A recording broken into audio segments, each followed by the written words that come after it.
I'm Guðmundur Kristjánsson. I'm the Creative Director and co-founder of 1939 Games. So KARDS, it has a bit of a long backstory. I mean, I think it all started with these little plastic soldiers. You know, when I was a kid, I used to have hundreds and thousands of these little guys. They played out epic battles, of course. Me and my friends and cousins were playing with plastic, you know, these model kits and things like that. And so at a very early age I got very interested in World War II through that initially, but then also through board games and just comics and things like that. I was always really fascinated about World War II, even if it's not the finest hour of human history. There's a lot of there's something so fascinating about the scale of the struggle and all the technology and you know the different strategies of the different nations and all that. It just speaks to me in some way.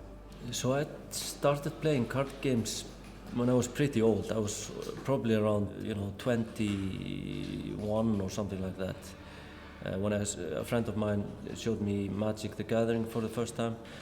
I thought I was a really cool guy at the time, and was mostly just partying with my friends and drinking a bit. And I thought this looked really nerdy to begin with, but then I completely got sucked into it. We were playing a lot of Magic, and of course I spent all my little money I had at the time on buying booster packs.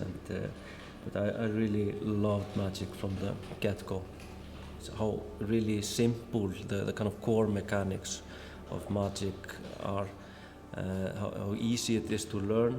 Another thing also which I really like, the combination of artwork and the game mechanics, how it kind of fuels your imagination, the pictures on the cards, even if it's just like in our game, it's basically a really simple numbers game, if you will.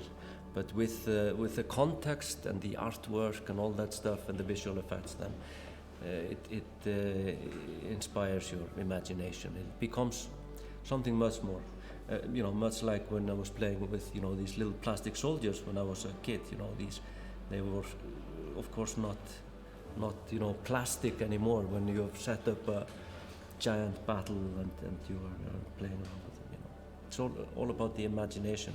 So the inspiration behind KARDS definitely comes from a lifelong interest in World War II, first and foremost, but also in card games and board games and strategy games. The strategy and board games I played, specifically the war games, were like Panzer Blitz and Panzer Leader. There were hexagon games with tons of counters all over the map. Flat Top was one that me and a cousin of mine played a lot, which is a aircraft carrier, also counter hexagon game. But then also played tons of Axis and Allies and Risk, of course, which is a bit the mother of all grand scale strategy games.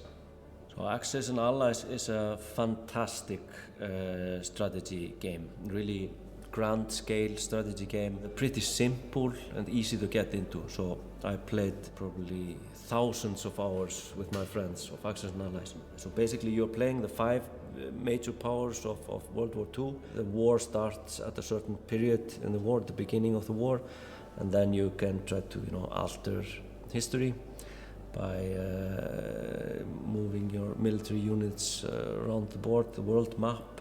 So it's actually a pretty historically accurate game, but what me and some friends of mine did very early on, we started modding Axis and Allies, and I think we actually played a lot more the modded versions, and they were not as historically accurate. There we were kind of trying to get the replay value out of the game by keeping some of the core mechanics, but completely changing the starting positions, and everyone was playing against each other, so the traditional lines of Axis and Allies were not really there anymore.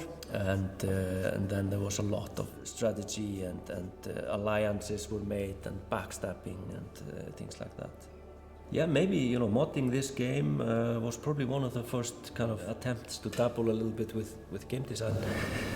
It started kind of with I was working at a gaming studio in Iceland called CCP at the time, the makers of EVE Online, and by far the biggest gaming company in Iceland. I had not been playing card games for 10 or 15 years at the time, but some co-workers, we were playing Magic at lunchtime, and so I started dabbling around with Magic a little bit. Then I just thought to myself, there must be a World War II card game out there, and I just started looking for it, started browsing online, and didn't really find anything.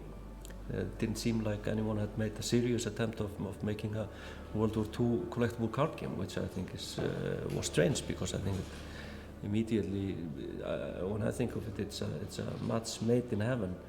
So that was where the idea came from first, and then it was pretty clear to me that I wanted somehow to take the essence of a traditional collectible card game, like Magic and those types of games, but fuse it with elements from these strategy and war games and board games that I've been playing since I was a kid and also really loved. Yeah, so there are some core principles that are inherited from the tabletop games. We knew we wanted to include some core war elements like movement, range, different behavior of different military unit types, and maybe some of the logistics of warfare. So those are the main innovations that we bring to the card game. They are represented mainly around the concept of the front line, which is a line in the middle of the board where you need to move your ground units to be able to attack the enemy. I think we kind of nailed those core principles pretty well there. In regards to the logistics, we also added a feature called operation cost. So not only do you have to pay resources to play out your units and give your orders and things like that, but you also have to use your resources to operate them. So to attack and move with your units, you have to pay some resources for that as well. And that is an attempt to reflect the logistics of, you have to supply your armies and reinforce them and all that, which is a big part of warfare. So of course, originally it was much more complicated. In our original designs, you had more lines, many more types of units and all kinds of special rules, 3 or 4 different types of resources. So we've kind of simplified the game a lot since then and just tried to keep it to the bare minimum where you get these kind of elements while the game is still a card game and it hasn't turned into a full-blown, complicated board game. Well, of course, it's the only card game out there that is not set in a fantasy or sci-fi setting, at least if you're looking at the bigger games. It offers you a completely different kind of stimulation to your imagination. As for the context of World War II, as opposed to elves and trolls and all this typical fantasy setting in card games, I think it is twofold. Maybe for me, maybe I was a little bit tired of the fantasy setting because it has been used so much in the context of card games especially. And we wanted to bring something else to the table, but it's also, like I've explained before, I've always had this deep passion for World War II. So I think that's a narrative that we are, I'm at least much better suited to kind of bring that world to life than a game in a fantasy setting. We try to, be historically accurate as we can.